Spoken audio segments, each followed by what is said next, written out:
Nosso estudo de hoje está na carta aos Efésios, capítulo 6, versículo 1, que Paulo fala o seguinte: vós, filhos, sede obedientes a vossos pais no Senhor, porque isso é justo. E Emmanuel vem comentar na lição 136 do livro Vinha de Luz, Filhos.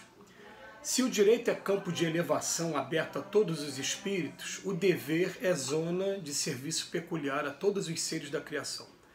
Não somente os pais humanos estão cercados de obrigações, mas igualmente os filhos, que necessitam vigiar a si mesmo com singular atenção. Quase sempre a mocidade sofre de estranhável esquecimento. Estima criar rumos caprichosos, desdenhando sagradas experiências de quem a precedeu no desdobramento das realizações terrestres, para voltar mais tarde em desânimo ao ponto de partida, quando o sofrimento ou a amadureza dos anos lhe restauram a compreensão. Os filhos estão marcados por divinos deveres juntos daqueles aos quais foram confiados pelo Supremo Senhor na senda humana. É indispensável prestar obediência aos progenitores dentro do espírito do Cristo, porque semelhante atitude é justa.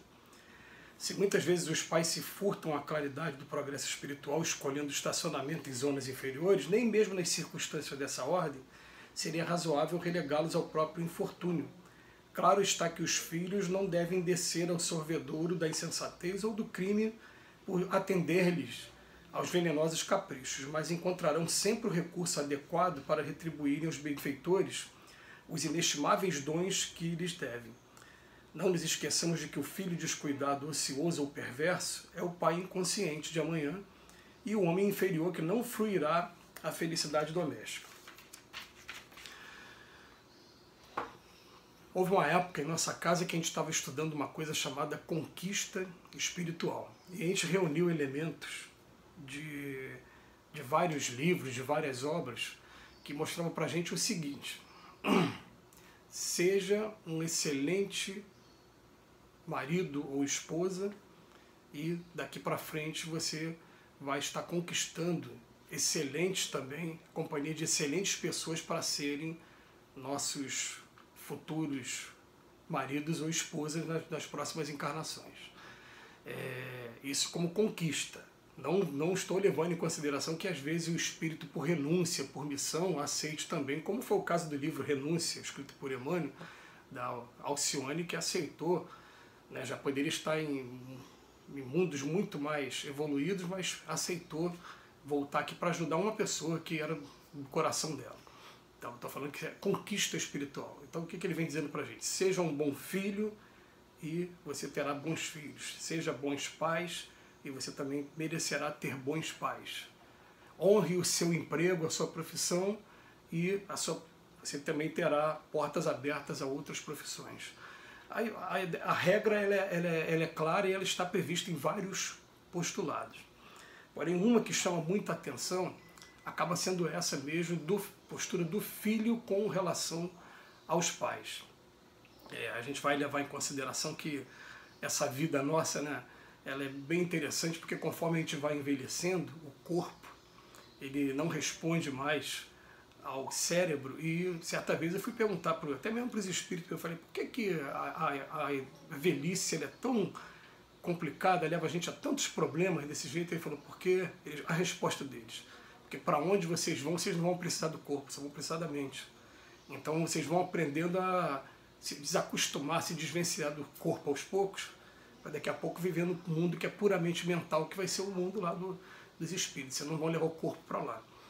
E o que acontece? Conforme a idade vai chegando, vai precisando de cuidados especiais, não tem jeito.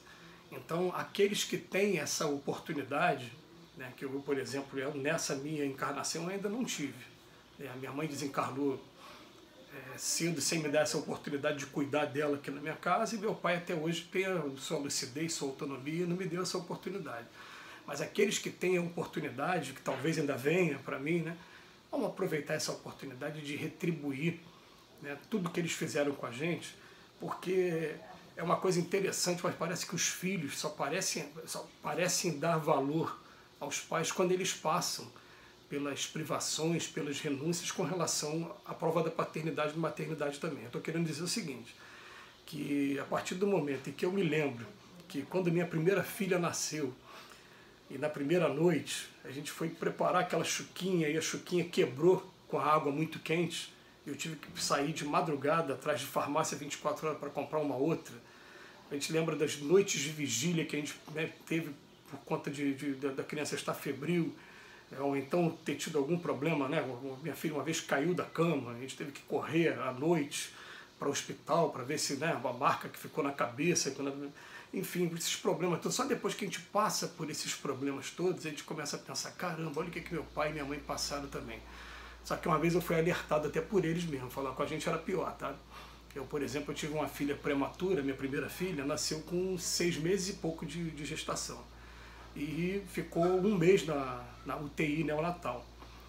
E o que acontece? Eu ia na UTI, eu entrava, eu preparava aquela mamadeira de lã, tirava o bebê que era desse tamaninho, né, bem pequenininho, prematuro, botava no braço, dava mamadeira e tal. E quando eu fui conversar com a minha mãe falou, na minha época você nasceu prematuro, você nasceu com 6 meses. Eu, óbvio, você nasceu prematuro. Eu chegava na recepção lá do hospital e só perguntava, como é que está meu filho? Aí demorava um pouquinho e falava, está estável. E era a única resposta que eu tinha que voltar para casa e ficar só nas orações. Quer dizer, a nossa geração hoje está muito mais fácil. A gente não pegou a fase das fraldas de pano, né, da mamadeira feita com leite de saquinho, como era da nossa época. Hoje está tudo muito mais moderno, muito mais até aperfeiçoado em matéria de nutrientes. Mas vem dizer para a gente só passa a valorizar a paternidade e a maternidade quando a gente também passa pela experiência, a gente começa a traçar o paralelo de tudo que eles passaram. Então, gente, o que o Emmanuel vem falar aqui para a gente, né? A gente não tem que ficar cobrando dos nossos pais pela falta de cuidado ainda do vigiar e orar, é falta de conhecimento evangélico, falta de tentativa da prática, de esforço na prática. A gente não tem que cobrar, a gente tem que começar a pensar no seguinte, são espíritos iguais a gente, que tem muita dificuldade também.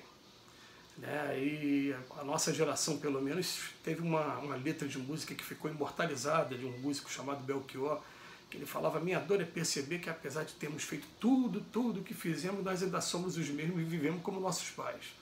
Né? A gente tem a mesma coisa, a gente acha que as músicas da nossa época eram melhores, que, né, você diz que depois deles não apareceu mais ninguém. Enfim, a letra tem uma mensagem maravilhosa. E a mensagem é essa, a mensagem é que é pai e mãe, não é à toa que lá nos 10 mandamentos, que é o frontispício, né, do Evangelho, já tinha um mandamento honrar pai e mãe, principalmente na velhice dele, principalmente quando as forças físicas já não estão mais dando conta. Então, eu costumo até dizer para as minhas filhas, a gente eu costumava assistir um seriado muito bom de televisão, A Grande Família, e tinha um personagem nesse seriado que quem desempenhava ali era o Rogério Cardoso, o grande ator lá de Piraí, de Barra do Piraí, que já desencarnou.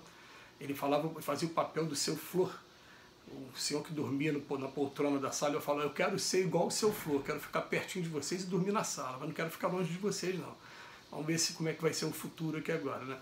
Mas a questão é que família, a gente tem que estar junto para um dar atenção ao outro, um poder estar estendendo as mãos aos outros, e a gente poder estar fazendo o nosso papel, reconhecer que, acima de tudo, independente dos erros que tenham sido cometidos por ele, das falhas, porque normalmente no relacionamento mais próximo a gente vai ter sim, vai ter farpas, vai ter momentos bons e momentos ruins, a gente vai conhecer profundamente uns aos outros, porque fomos os que estivemos mais tempo em contato, isso não tem para onde correr.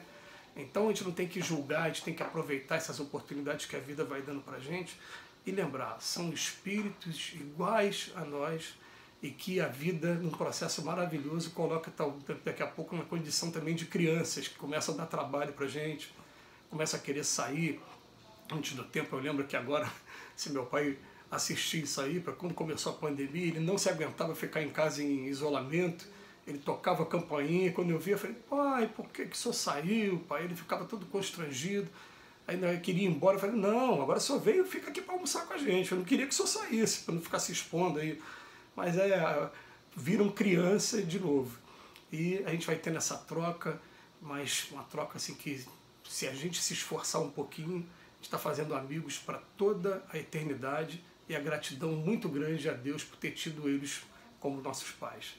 Que Jesus nos abençoe hoje e sempre.